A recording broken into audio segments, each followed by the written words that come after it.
Shalom Bapak Ibu Saudara sekalian. Ada sukacita Bapak Ibu? Bapak Ibu, saya senang sekali berada di tengah Bapak Ibu Saudara sekalian. Dulu pernah beberapa kali saya ibadah di tempat ini pada waktu saya masih menjadi mahasiswa di STT Saat. Saat ini saya pelayanan di STT Saat di Departemen Saat Online Course. Jadi mungkin Bapak Ibu sudah pernah mendengar pelayanan online yang baru 1 tahun dibuka oleh Saat. Bagi Bapak Ibu yang rindu diperlengkapi boleh mendaftar atau nanti boleh langsung menghubungi adminnya Saat Online Course, bisa lihat di IG ya Bapak Ibu ya. Bapak Ibu, pagi hari ini kita akan bersama-sama untuk merenungkan firman Tuhan dengan tema sukacita yang sejati. Mari sebelum kita merenungkan firman Tuhan, kita minta Roh Kudus untuk menolong dan memimpin kita. Mari kita berdoa. Bapa yang baik, terima kasih buat pagi hari ini. Kami percaya keberadaan kami di tempat ini, di rumah-Mu, itu adalah suatu anugerah. Oleh karena itu Tuhan, kerinduan setiap kami untuk boleh ditegur, disapa, kebenaran firman-Mu, biarlah setiap kami boleh benar-benar menikmati firman-Mu dan kami boleh mengetahui isi hati Tuhan. Apa yang Tuhan rindu untuk kami kerjakan, untuk kami lakukan sebagai anak-anak Tuhan. Tolong kuasai hati pikiran setiap kami Tuhan, biarlah setiap kami hanya berfokus kepadamu dan kami boleh dipimpin oleh Roh Kudus mengerti apa yang Tuhan kehendaki bagi setiap kami. Terima kasih Tuhan, kami berdoa dan mengucap syukur dalam nama Tuhan Yesus, Juru Selamat kami yang hidup. Amin.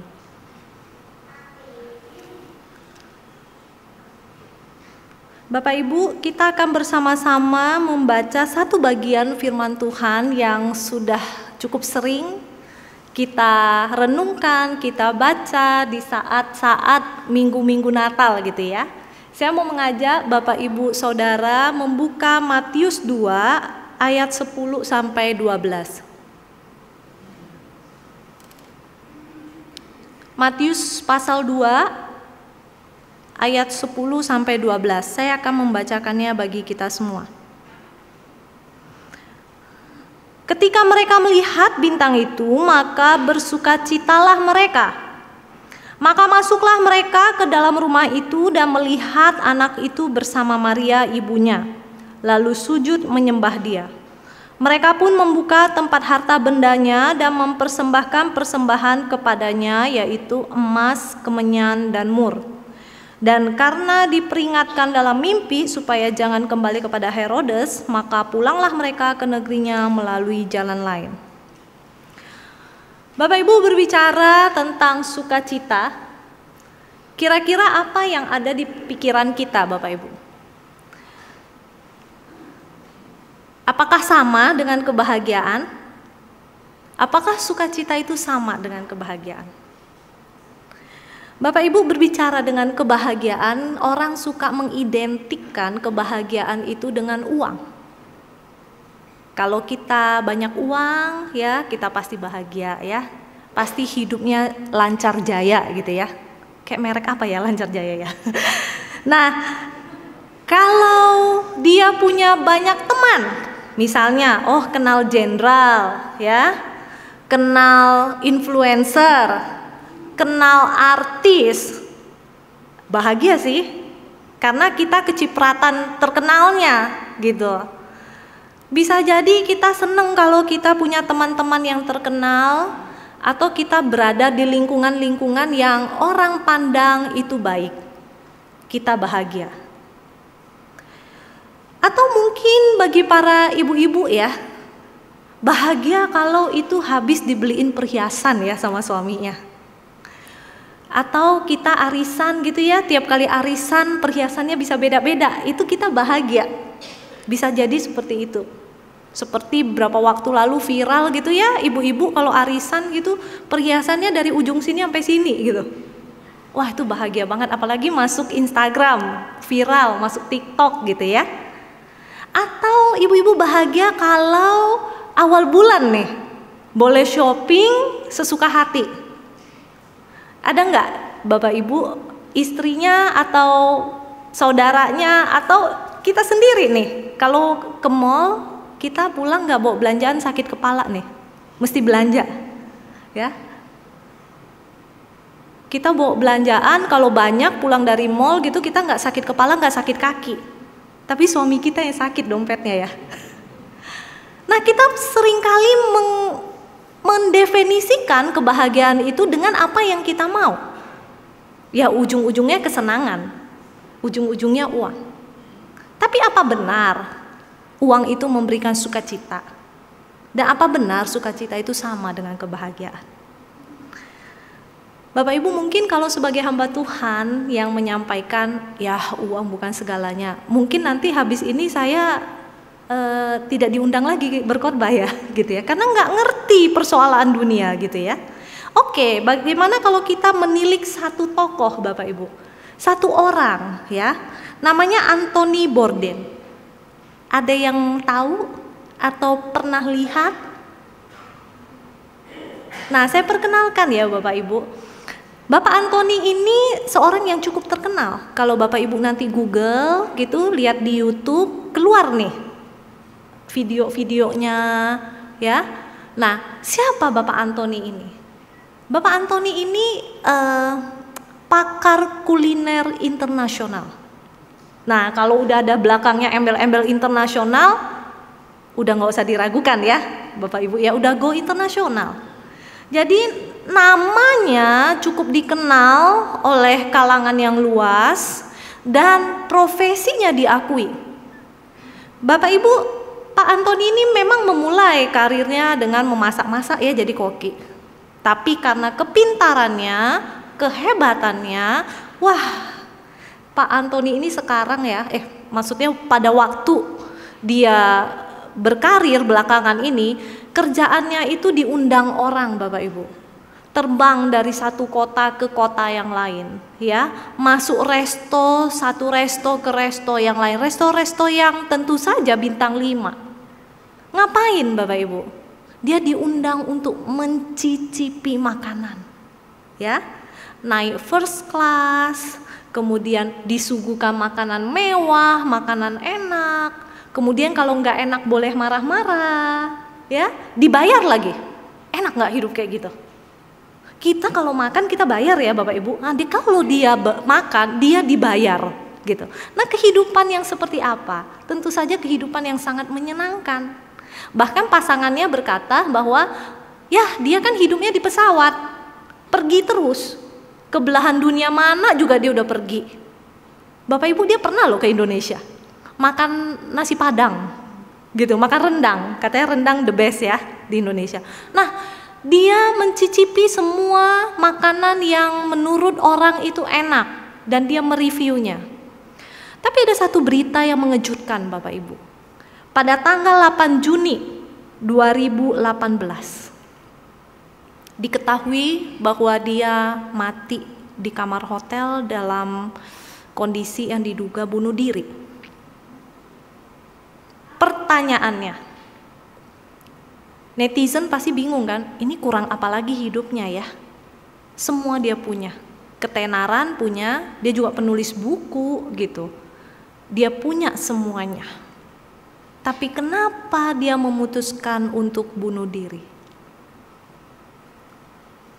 Apa yang dia tidak dapat dalam hidupnya? Apa yang uang tidak bisa penuhi dalam hidupnya? Melihat satu contoh ini, satu kasus ini, kita bisa lihat bahwa uang tidak bisa memberikan sukacita. Ada sesuatu yang kosong, hampa, sampai dia merasa semua yang dia miliki sekarang itu gak ada artinya.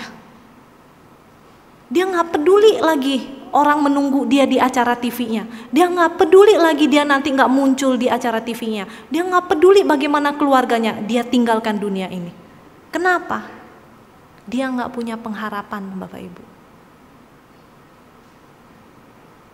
Nah, kalau berkaca dan melihat apa yang terjadi dengan Bapak Anthony ini, bagaimana dengan kita anak-anak Tuhan? Apakah kita datang ibadah pada hari ini dengan hati yang sama. Hati yang kosong, hati yang hampa, tidak ada sukacita. Kita datang ke gereja karena ya udah Natal terpaksa deh, nanti di absen sama hamba Tuhannya. Ya Natal agak bahagia lah, dekorasinya agak bagus, lagu-lagunya semangat. Tapi jauh di dalam hati kita, kita tahu kita gak memiliki sukacita. Nah pertanyaannya Bapak Ibu, kalau sebagai anak-anak Tuhan, sebagai orang Kristen, Tuhan sudah memberikan sukacita itu kepada kita, kenapa masih ada jemaat Tuhan, anak-anak Tuhan yang gak sukacita? Kenapa? Bisa jadi Bapak Ibu, kitanya tidak meraih dan tidak merangkul, tidak menjaga sukacita yang Tuhan berikan. Kalau saat ini kita jujur dengan diri kita kehilangan sukacita itu, atau sukacita itu up and down, hilang timbul lause, ya kan? Kadang ada, kadang enggak, tergantung musim hidup. Bagaimana kita sebagai anak Tuhan menyikapinya? Harusnya kalau sukacita sejati, enggak up and down, enggak hilang timbul. Bagaimana kita tetap bersukacita tanpa melihat kita sedang dalam keadaan baik ataupun tidak? Nah, kita akan bersama-sama belajar dua hal Bapak Ibu pagi hari ini. Yang pertama Bapak Ibu, mengenai beriman. Bapak Ibu, kalau kita melihat membaca bagian yang tadi kita baca ayat 10 sampai 12, kita melihat ada kata mereka. Siapa mereka itu Bapak Ibu? Maka kita harus lihat ke depan ya, ayat pertama dan kedua. Kita lihat siapa yang dimaksud dengan mereka. Saya akan bacakan bagi kita semua. Sesudah Yesus dilahirkan di Bethlehem, di tanah Yudea, pada zaman Raja Herodes, datanglah orang-orang Majus dari timur ke Yerusalem dan bertanya-tanya, di manakah dia? Raja orang Yahudi yang baru dilahirkan itu, kami telah melihat bintangnya di timur dan kami datang untuk menyembah dia. Bapak Ibu, bagian yang kita baca mengenai perjalanan orang Majus. Siapa orang Majus kita tentu saja sudah tahu. Apa yang membawa orang Majus ini datang dari timur sana sampai ke kota Bethlehem? Alkitab mencatat sebuah bintang terang. Mengapa sebuah bintang terang bisa membawa orang Majus ini menjalani perjalanan yang jauh, yang mereka tidak tahu arahnya di mana? Tidak lain dan tidak bukan adalah karena mereka tahu tanda daripada bintang itu. Apa arti bintang itu? Mereka belajar, mereka ahli astronomi. Mereka tahu kalau ada bintang besar yang tidak pernah mereka lihat dan bentuknya sangat spesifik, sangat khusus, itu menandakan ada seorang raja lahir. Apakah raja biasa? Tentu saja bukan. Karena berdasarkan yang mereka tahu bahwa raja yang lahir yang ditunjukkan bintang itu adalah raja di atas segala raja, raja besar. Jadi mereka percaya bahwa bintang itu akan membawa mereka bertemu dengan raja yang besar itu, maka mereka memutuskan apa? Meninggalkan kenyamanan mereka. Orang Majus ini nyaman banget hidupnya Bapak Ibu. Dikatakan mereka golongan bangsawan, raja-raja. Tentu saja hidupnya sangat nyaman. Tentunya ada pengharapan besar yang membuat mereka mau meninggalkan itu dan melakukan perjalanan yang jauh yang tidak tahu tujuannya kemana. Iman percaya mereka membawa mereka mengalami perjalanan yang tentu saja tidak mudah. Bapak Ibu, nggak kayak kita sekarang ya, transport itu banyak pilihan. mau naik pesawat, mau naik kapal pesiar, ya kan? Mau touring, itu pilihan. Tapi mereka harus menjalani perjalanan yang tidak biasanya, yang mereka juga nggak tahu kemana. Kalau Bapak Ibu berada di posisi daripada keluarga orang Majus ini, kira-kira yang mereka lakukan ini aneh nggak? Worth it nggak? Wajar nggak dilakukan? Sampai tinggalkan keluarga, tinggalkan jabatan, urusannya semua ditinggalkan. Ada satu iman, ada satu keyakinan bahwa bintang ini bukan sembarang bintang. Raja yang lahir bukan sembarang raja. Kita harus pergi. Karena ini ada di dalam sejarah dan ini sejarah yang besar. Bapak Ibu, luar biasa nggak imannya orang Majus ini? Kalau kita renungkan baik-baik, kita lihat diri kita sebagai anak Tuhan, mungkin kita bisa minder, malu. Kita yang sudah menjadi anak-anak Tuhan, jadi Kristen belasan tahun, puluhan tahun, kita tahu Alkitab, kita belajar firman Tuhan, tapi kita masih menemukan kita nggak percaya. Yaitu dia.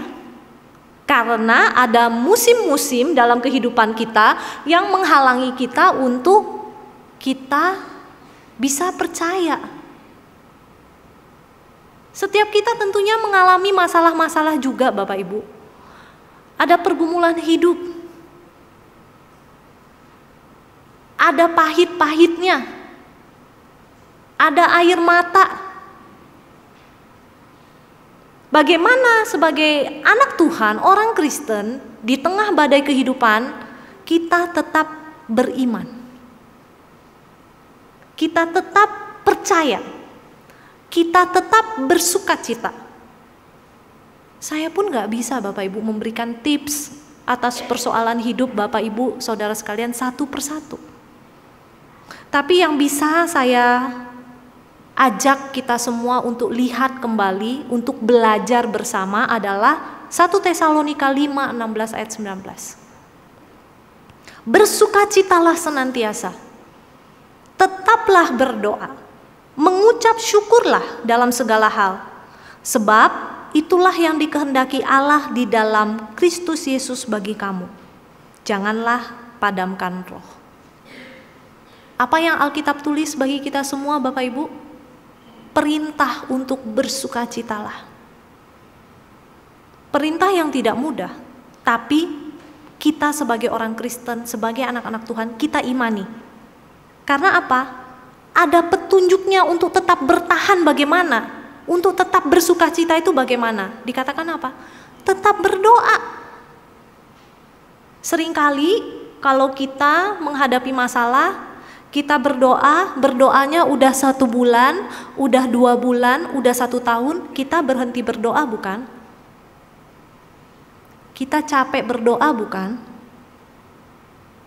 Saya sering ketemu dengan jemaat yang usia indah. Pada saat saya besuk, mungkin dia pun sampai enggan untuk mengucapkan pokok doanya. Kenapa? Karena bisa jadi kakinya sakit. Udah belasan tahun. Hamba Tuhan udah puluhan yang mendoakan. Kok enggak sembuh-sembuh? Atau ada bapak-bapak yang habis COVID, bisnisnya jatuh, terpuruk, anak sakit. Sakitnya bukannya yang biasa, Cancernya bukan yang biasa, langka. Terus apa lagi? Asuransi baru mati lagi, nggak diperpanjang. Terus biaya mahal lagi, nggak bisa BPJS lagi. Bagaimana menghadapi rekan, teman, jemaat yang mengalami pergumulan begitu berat? Apakah dengan gampang hamba Tuhan akan datang dan berkata bersukacita ya Pak, Bu, bersukacita ya, ingat firman Tuhan bersukacita. Tentu tidak mudah. Tapi apa yang dikatakan Alkitab? Tetap berdoa. Tetap berdoa menjadi satu fondasi bagi setiap kita untuk bertahan. Untuk bertahan dan untuk melihat bahwa kita nggak sendirian. Mungkin saudara, keluarga meninggalkan kita. Mungkin teman yang selama ini waktu kita di atas, dia mendukung kita. Tapi sekarang kita nobody, kita bukan siapa-siapa, teman-teman kita meninggalkan kita. Tapi ada satu pribadi yang tidak pernah meninggalkan kita, yaitu Tuhan kita, Juru Selamat kita. Oleh karena itu, ayat yang kita baca barusan ini bukan sekedar ayat yang omong kosong, Bapak Ibu. Ayat yang mempunyai kekuatan. Ayat yang membantu kita untuk tidak terpuruk dan terlena di dalam kesedihan kita. Karena apa? Sukacita yang Allah berikan untuk kita itu tidak tergantung pada kita lagi baik-baik saja atau lagi tidak baik. Allah memberikan jaminan itu karena apa? Ada Yesus Kristus. Maksudnya apa Bapak Ibu? Itulah sukacita Natal yang kita semua rayakan. Ada pengharapan. Juru selamat. Bukan hanya menyelamatkan kita dari maut, tapi menyelamatkan engkau dan saya dari apa? Masalah-masalah dunia kita. Dia pribadi yang akan menolong engkau dan saya. Kok lama ya lause pertolongannya? Iya, karena kita mikirnya mau pakai cara kita, Bapak Ibu. Tapi firman Tuhan katakan apa? Rancangan Tuhan adalah yang terbaik.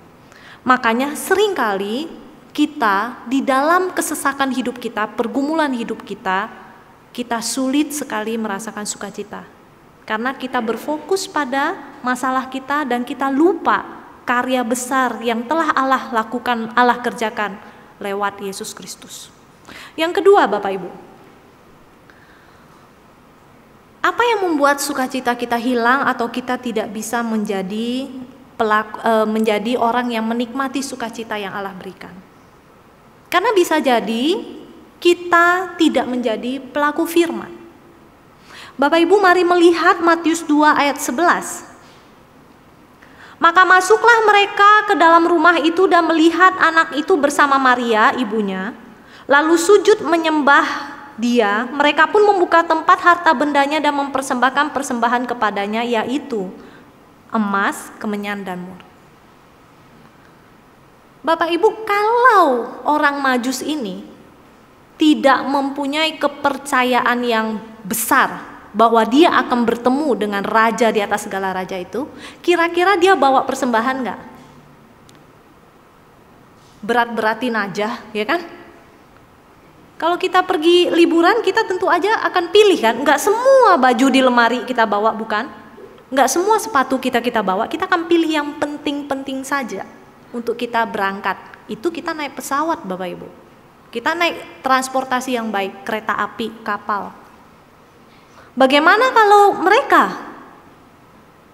yang nggak tahu bisa ketemu bintang itu berapa lama perjalanan? Bisa sebulan, bisa 3 bulan, bisa setahun. Dikatakan menurut perkiraan mereka bertemu Tuhan Yesus waktu bayi Yesus itu umur 2 tahun. Kita nggak tahu perjalanan mereka berapa lama, ya kan? Jadi bawa yang penting-penting aja. Mereka membawa persembahan. Artinya apa Bapak Ibu? Walaupun mereka nggak tahu nih bintangnya akan berhenti di mana, mereka punya keyakinan mereka akan ketemu. Dan kalau ketemu raja, masa sih nggak bawa persembahan? Bawa dong. Kita pengen nih menyambut kelahiran sang raja itu. Jadi Bapak Ibu bisa rasakan persiapan daripada orang Majus ini. Dan menariknya, Alkitab mencatat pada saat mereka bertemu melihat bintang itu berhenti di atas kota Bethlehem. Dan bintang itu menuntun mereka kepada tempat yang dimana tidak layak sesungguhnya bagi seorang raja lahir. Mereka pun tidak berubah pikiran, Bapak Ibu. Nggak ada loh kita baca mereka kemudian istirahat dulu di losmen 1-2 hari, lihat bintangnya geser apa enggak. Mereka nggak lihat, mereka nggak tunggu, kita ngaso dulu lah, istirahat dulu, ya pegel nih, pinggangnya encok nih, duduk unta gitu, nggak begitu ya. Tapi pada saat mereka bertemu melihat bintang itu berhenti di atas satu titik dan mereka masuk menemukan seorang bayi, mereka menanyakan kepada Maria dan Yusuf, kemudian apa yang mereka lakukan? Mereka memberi persembahan, menyembah. Iman yang mereka percaya, perjalanan mereka yang jauh, itu kepenatan yang sudah mereka lalui, hilang, diganti dengan sukacita. Orang Majus yang begitu terhormat, sampai di tempat yang tidak terhormat, menyembah seorang bayi, memberikan persembahan yang nilainya fantastis. Bukan sembarang persembahan. Menunjukkan sikap iman dan membuahkan satu perilaku, satu tindakan yang nyata. Iman tidak diikuti dengan tindakan, itu mati Bapak Ibu. Kita percaya nih, tapi kita nggak ngelakuin apa-apa. Tapi kita bilang kita percaya, itu orang nggak percaya. Saya membayangkan pada saat kita berkata kita orang Kristen, tapi kita nggak menjadi pelaku firman itu seperti ini Bapak Ibu. Seseorang yang mau sehat, dia bayar personal trainer, orang yang bisa membimbing dia untuk fitness, untuk olah tubuh supaya sehat, tapi semua yang dikasih tahu sama coachnya tidak dia lakukan. Kira-kira 1 bulan cuma denger coachnya cuap-cuap, bisa kurus nggak? Bisa kebentuk nggak ototnya? Tentu saja tidak. Bagaimana bisa berhasil mencapai tubuh yang ideal kalau coachnya suruh angkat barbel setengah jam, suruh latihan kaki setengah jam, dia nggak lakukan. Dia duduk ya, dia cuma pakai baju olahraga, duduk-duduk di ruang fitness, ya sapa-sapa orang. Habis itu udah 1 jam dia pulang. Kira-kira bisa nggak badannya bagus? Tentu aja nggak bisa Bapak Ibu. Nah sama seperti kita anak-anak Tuhan. Kalau kita mau sukacita, dan kita percaya sukacita sejati itu Tuhan sudah berikan untuk kita, tapi kita tidak mau mengerjakan, melakukan sesuatu di dalam hidup kita sesuai dengan firman Tuhan, maka kita tidak akan menikmati, merasakan yang namanya sukacita. Kalau firman Tuhan bilang bersukacitalah dalam setiap keadaan, dalam segala suasana, dan tetaplah berdoa, tapi kita nggak mau lakukan, kita bilang Tuhan jahat, kita bilang Tuhan gak adil, kita bilang kita mau off dulu pelayanan, kita mau jadi jemaat biasa dulu, kita gak mau apa-apa. Kira-kira kita bisa gak balik sukacitanya? Tentu saja tidak Bapak Ibu. Tapi apa yang dilakukan orang Majus itu Bapak Ibu? Waktu dia mengikuti imannya dan dia persiapan ingin merealisasikan apa yang dia percaya dengan membawa persembahan, maka ayat 10 berkata demikian. Ketika mereka melihat bintang itu, sangat bersukacitalah mereka. Bahasa Inggrisnya lebih keren Bapak Ibu. Bahasa Inggrisnya menerjemahkannya seperti ini, sesuai dengan terjemahan ESV. When they saw the star, they rejoiced exceedingly with great joy. Ada 3 kali penekanan sukacita. Sukacita, sukacita, sukacita. Artinya apa? Luber sukacitanya, meluap. Lihat bintang, bener ya yang kita percayai ya, akhirnya kita ketemu ya. kayak ketemu harta karun, Bapak Ibu. Mengapa engkau dan saya waktu kita baca firman Tuhan, kita tahu Tuhan itu tidak pernah ingkar janji dan menepati janjinya, sehingga lahirlah Yesus Sang Juru Selamat itu. Dan Tuhan janji Dia akan kembali. Mengapa kita masih tidak bersuka cita?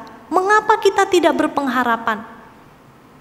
Mengapa kita kalah dengan peristiwa-peristiwa yang Tuhan izinkan di dalam hidup kita?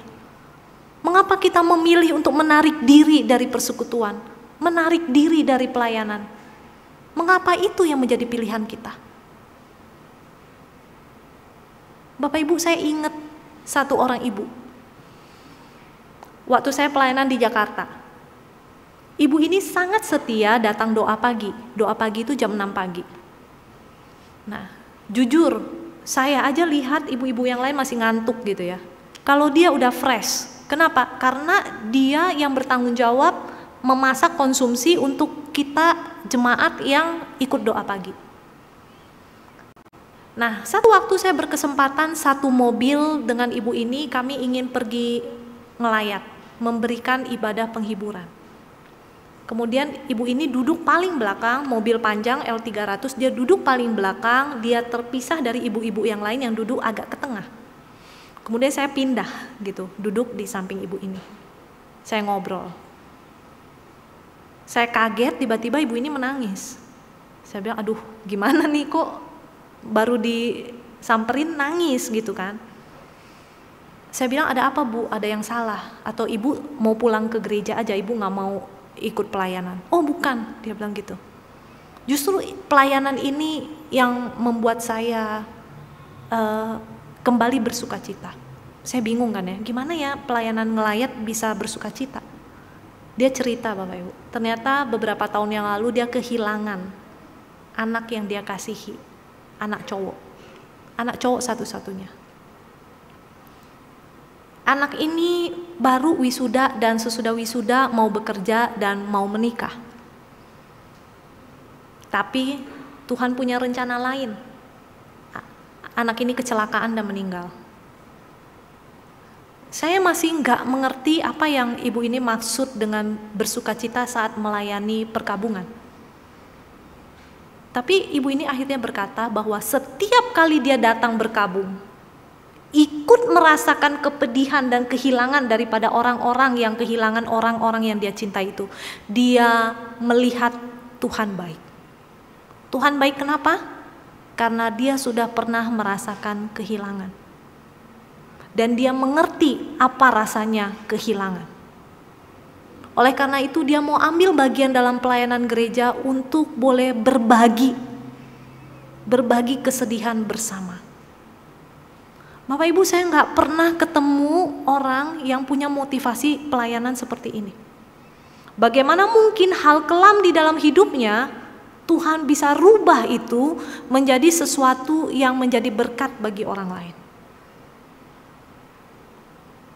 Bukankah ini yang dikatakan oleh Alkitab bahwa dia tetap bersuka cita walaupun dia harus kehilangan orang yang dia kasihi? Bukankah kalau orang lain akan berkata, gua gak mau ke yayasan, gua gak mau ke rumah sakit, kenapa? Trauma. Jangan kasih saya pelayanan kedukaan, saya trauma. Tapi ini berbeda dengan apa yang ibu ini lakukan. Nggak ada kata trauma, yang ada apa? Sukacita. Kontras bukan? Itulah yang harusnya dimiliki oleh engkau dan saya Bapak Ibu. Bagaimana kita menghidupi iman kita, sukacita yang Tuhan berikan di dalam hidup kita. Bukankah engkau dan saya juga mau menikmati sukacita yang berlimpah, sukacita yang overjoy, karena Kristus sudah mati dan bangkit bagi kita. Apa yang dikatakan malaikat kepada gembala pada malam hari itu juga Tuhan ingin ingatkan kembali buat kita semua. Jangan takut, sebab sungguhnya aku memberitakan kepadamu kesukaan besar untuk seluruh bangsa, Hari ini telah lahir bagimu juru selamat, yaitu Kristus Tuhan di kota Daud. Apa kesukaan besarnya Bapak Ibu? Yesus juru selamat. Mengapa Yesus juru selamat itu adalah kesukaan bagi kita? Karena kita tahu upah dosa adalah maut. Kalau Yesus nggak lahir, kalau Allah nggak mau peduli sama kita, kita mati Bapak Ibu. Tapi Allah menyelamatkan kita dengan cara apa? Dia lahir ke dunia ini, menjadi terbatas, mengalami pergumulan yang sama dengan engkau dan saya. Bahkan mati dengan cara yang paling hina. Untuk apa? Untuk menunjukkan cintanya kepada engkau dan saya. Bukankah itu sukacita besar? Dikasihi oleh Allah sedemikian rupa. Dicintai oleh Allah pencipta langit dan bumi ini sedemikian rupa. Bukankah sukacita itu harusnya hidup terus di dalam hati kita, terlebih pada saat kita mengalami pergumulan yang berat? Ada Allah yang berserta dengan kita.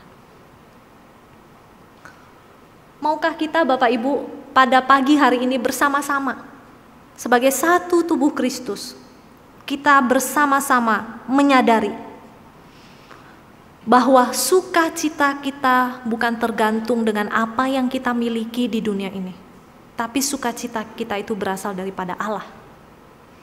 Dan kita juga mau bersama-sama percaya dan mengimani dan melakukan bahwa Allah bukan saja menyelesaikan masalah dosa kita, tapi Allah ikut di dalam pergumulan hidup kita dan berkuasa menolong kita di dalam berbagai permasalahan yang kita hadapi.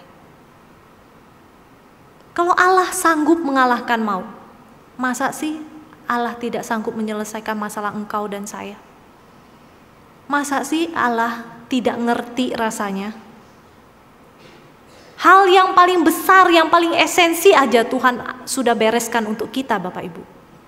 Maka kita harus terus mempunyai pengharapan.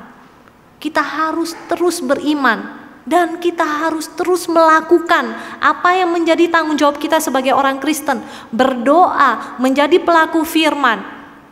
Supaya apa? Kita tidak kehilangan sukacita yang sejati itu. Oleh karena itu saya mengajak Bapak Ibu di minggu Advent yang kedua ini, pada saat kita memasuki bulan-bulan Natal, kita memasuki minggu Natal dan kita mengucapkan selamat Natal. Biarlah sukacita yang sejati itu lahir dan kita nikmatin. Karena apa Bapak Ibu Saudara sekalian? Karena Yesus Kristus, Sang Raja Damai itu lahir, menyelesaikan masalah kita yang paling dasar, yang tidak bisa diselesaikan oleh apapun. Dan dia sudah memenangkan itu. Dan kita mengingat bahwa seperti janjinya dia akan lahir, maka kita menunggu janji Tuhan untuk datang kedua kalinya, untuk menjemput kita, untuk bersama-sama dengan dia menikmati kekekalan. Amin. Mari kita berdoa. Tuhan, kami bersyukur karena di tengah kegelisahan hati kami, pergumulan hidup kami, Engkau menyapa kami dan meneguhkan kami. Tuhan, jangan biarkan sukacita sejati itu, yaitu Kristus yang sudah Engkau berikan bagi kami itu hilang dengan adanya masalah-masalah yang Tuhan izinkan terjadi dalam hidup kami. Kami rindu boleh terus menikmati Engkau dalam segala musim hidup kami. Kami rindu untuk boleh terus merasakan Engkau, sukacita sejati yang sudah Engkau berikan lewat pengorbanan anak-Mu di kayu salib bagi kami. Oleh karena itu Tuhan, biarkanlah kami terus ingat akan segala firman-Mu yang sudah kami dengar. Dan kami juga boleh menjadi pelaku-pelaku firman-Mu, agar kami boleh menikmati sukacita itu dalam kehidupan kami sehari-hari. Tuhan, hamba-Mu sudah selesai menyampaikan firman-Mu, tapi hamba-Mu percaya bahwa Allah Roh Kudus akan terus mengingatkan, meneguhkan anak-anak-Mu yang sudah mendengarkan firman-Mu pada pagi hari ini. Terima kasih Tuhan, kami berdoa dan mengucap syukur. Amin.